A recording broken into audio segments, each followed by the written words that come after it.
In Ontario's deep underground wells, a fight has sprung up between a big multinational company and the people who oppose its practices.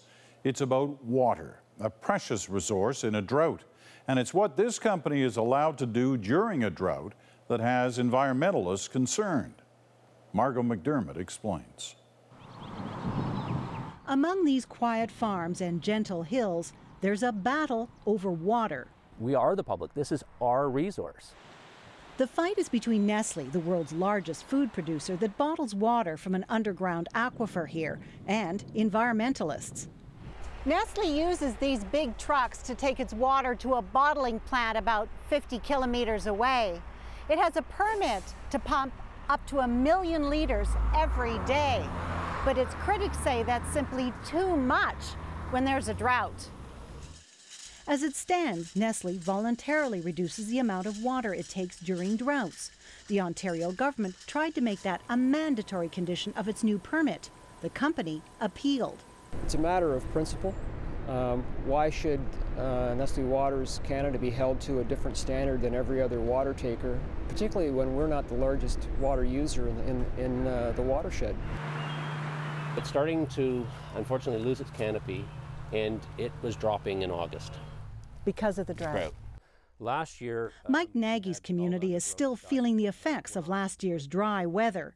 His environmental group says water is a public resource and Nestlé should be forced to cut back. there's something fundamentally wrong with the system when citizens are being asked to cut back and municipal systems are stressed, and yet someone's profiting off of a permit to take water system that's designed, that it wasn't designed to do that. Ontario relies on groundwater more than any other province. Half of its cities and towns are on wells.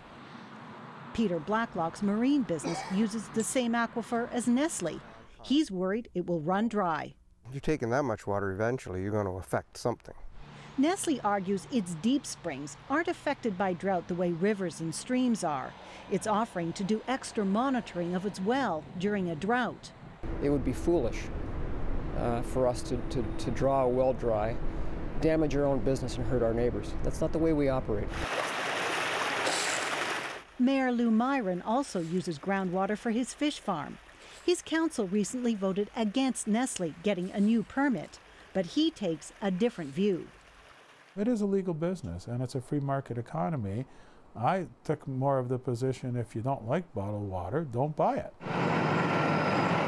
The Ontario government has backed off its mandatory permit condition, saying Nestlé can continue to reduce voluntarily, but hints that could change. Climate change may well have an impact on the availability of water, and that means governments have to continue to monitor that to ensure that their policies reflect the reality of the day. Nestlé's appeal is still being examined by Ontario's Environmental Review Tribunal.